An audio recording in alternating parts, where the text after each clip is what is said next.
News 18 India. यात्रा का सौभाग्य मिला है। आज द्वारिका धाम में भी उसी दिव्यता को अनुभव कर रहा हूं। आज सुबह ही मुझे ऐसा एक और अनुभव हुआ। मैंने वो पल बिताए जो जीवन भर मेरे साथ रहने वाले हैं। मैंने गहरे समुद्र के भीतर जाकर प्राचीन द्वारिका जी के दर्शन किए।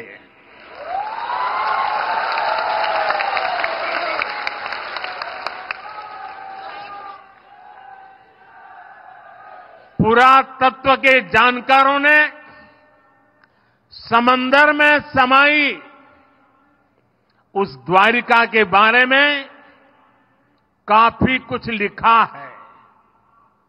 हमारे शास्त्रों में भी द्वारिका के बारे में कहा गया है, भविष्यति पुरी रम्या सद्वारा प्राज्ञ तोरणा चयाट्टलाकल केयूरा पृथ्व्याम ककूदोपमा।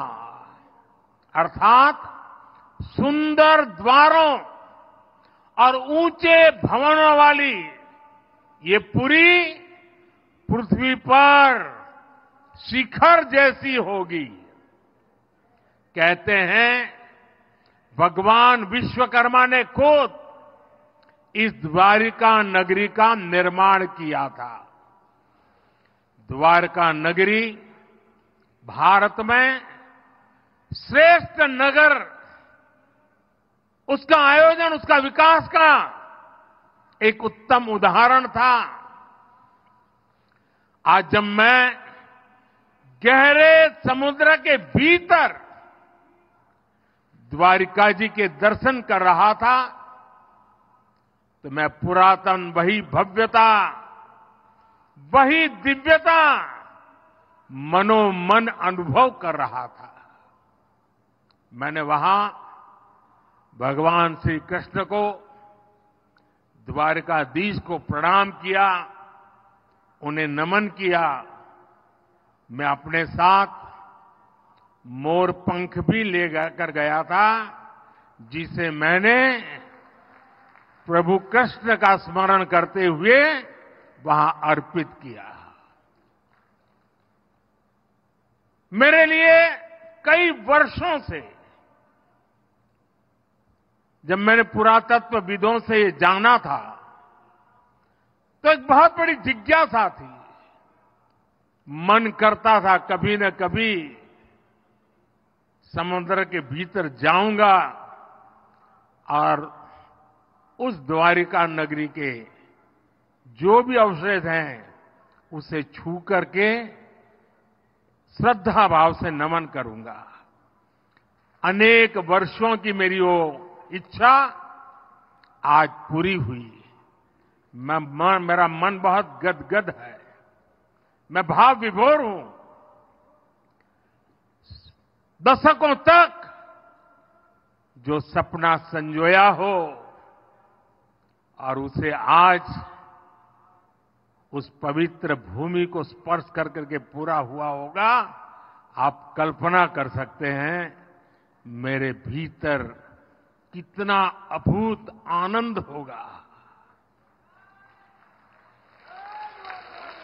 साथियों, 21वीं सदी में भारत के वैभव की तस्वीर भी मेरी आंखों में घूम रही थी और मैं लंबे समय तक अंदर रहा। मैं समुद्र द्वार और आज के यहां देर आई आने में उसका कारण भी मैं अंदर काफी देर रुका रहा। मैं समुद्र द्वारका के उस दर्शन से विकसित भारत के संकल्प को और मजबूत करके आया हूं। साथियों, आज मुझे सुदर्शन सेतु के लोकार्पण का भी सौभाग्य मिला है। 6 साल पहले मुझे इस सेतु के शिलान्यास का अवसर मिला था। ये सेतु ओखा को बेट द्वारका द्वीप से जोड़ेगा। ये सेतु द्वारकाधीश के दर्शन भी आसान बनाएगा और यहां की दिव्यता को भी 4 चांद लगा देगा। जिसका सपना देखा, जिसकी आधारशिला रखी, उसको पूरा किया, यही ईश्वर रूपी जनता जनार्दन के सेवक मोदी की गारंटी है। सुदर्शन सेतु सिर्फ एक सुविधा भर नहीं है, बल्कि ये इंजीनियरिंग का भी कमाल है। और मैं तो चाहूंगा इंजीनियरिंग के, स्ट्रक्चरल इंजीनियरिंग के विद्यार्थी आकर के इस सुदर्शन सेतु का अध्ययन करें। ये भारत का अब तक का सबसे लंबा केबल आधारित ब्रिज है। मैं सभी देशवासियों को इस आधुनिक और विराट सेतु के लिए बहुत बहुत बधाई देता हूं। અને આજે જ્યારે આવડું મોટું કામ થાય છે ત્યારે એક જૂની વાત યાદ આવે છે। રશિયામાં અસ્ટ્રાખાન નામનું એક રાજ્ય છે। ગુજરાત અને અસ્ટ્રાખાન સાથે સિસ્ટર સ્ટેટનો આપણો નાતો છે। તો જ્યારે હું મુખ્યમંત્રી હતો ત્યારે રશિયાના એ અસ્ટ્રાખાન રાજ્યમાં એમણે મને નિમંત્રણ આપ્યું, હું ગયો હતો। અને જ્યારે ત્યાં ગયો તો મારા માટે આશ્ચર્ય હતું કે ત્યાં જે સારામાં સારી બજાર હોય, મોટામાં મોટો મોલ હોય, તો એનું નામ ઓખા ઉપર જ હોય। બધાના નામ પર ઓખા। મેં કહ્યું કે ઓખા કેમ રાખ્યું છે? તો સદીઓ પહેલા આપણા લોકો અહીંથી વેપાર માટે ત્યાં જતા અને અહીંથી જે ચીજો જાય એને ત્યાં ઉત્તમમાં ઉત્તમ ચીજો માનવામાં આવતી। એના કારણે જે સદીઓ પછી પણ ઓખા નામની દુકાન હોય, ઓખા નામનો મોલ હોય, તો ત્યાંના લોકોને લાગે કે આ ખૂબ ઊંચી ગુણવત્તાવાળી વસ્તુ અહીંયા મળે છે। એ જે સદીઓ પહેલા આ મારા ઓખાની જે આબરૂ હતી ને, આ સુદર્શન સેતુ બન્યા પછી ફરી એકવાર દુનિયાના નકશામાં મારું ઓખા ચમકવાનું છે। साथियों, आज जब मैं सुदर्शन सेतु को देख रहा तो कितनी ही पुरानी बातें भी याद आ रही है। पहले द्वारका और बेट द्वारका के लोगों को, श्रद्धालुओं को फेरी बोट पर निर्भर रहना पड़ता था। पहले समंदर और फिर सड़क से लंबा सफर करना पड़ता था। यात्रियों को परेशानी होती थी और अक्सर समंदर की ऊंची लहरों के कारण कभी कभी बोट सेवा बंद भी हो जाती थी। इससे श्रद्धालुओं को बहुत परेशानी होती थी। जब मैं मुख्यमंत्री था तो यहां के साथी जब भी मेरे पास आते थे तो ब्रिज की बात जरूर करते थे। और हमारे शिव हमारे पबूबा उनका एक एजेंडा था कि ये काम मुझे करना है। आज मैं देख रहा हूं कि पबूबा सबसे ज्यादा खुश है।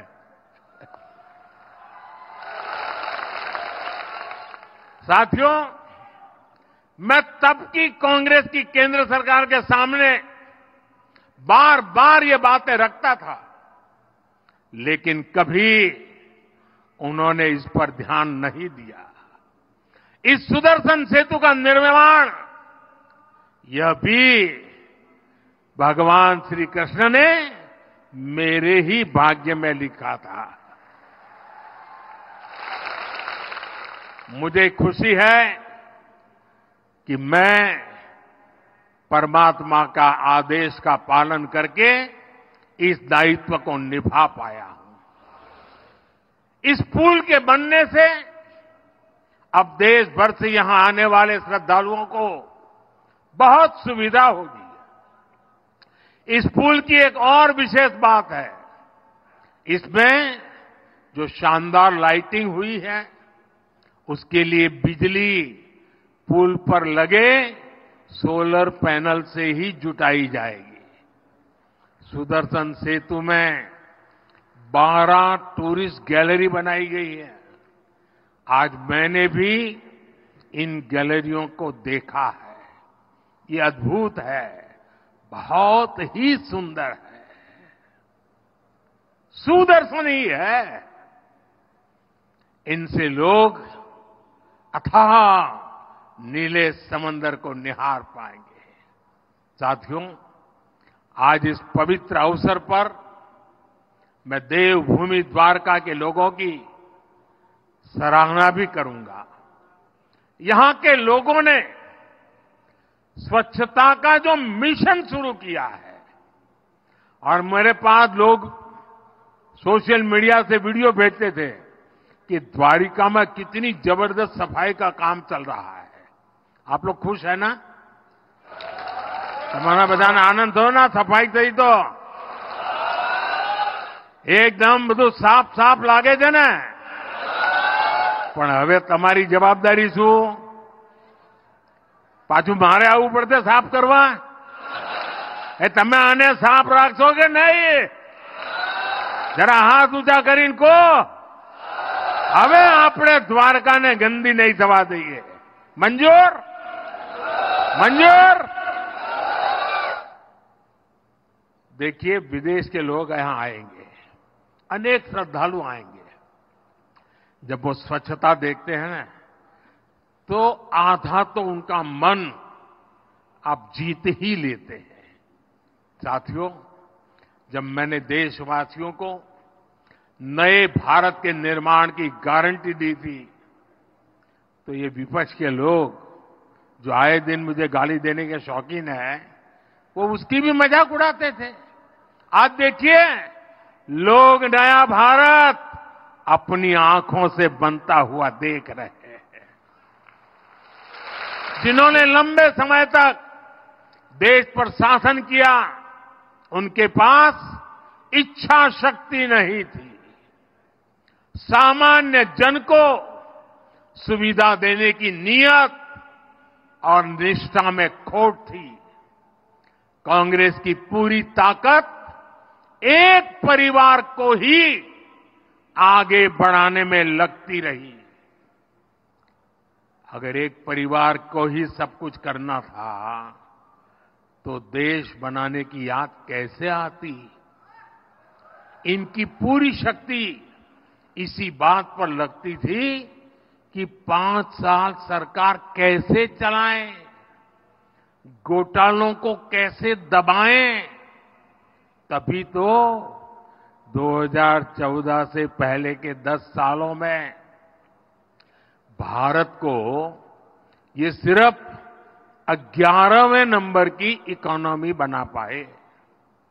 जब अर्थव्यवस्था इतनी छोटी थी तो इतने विराट देश के ऐसे विराट सपनों को पूरा करने का सामर्थ्य भी उतना नहीं था।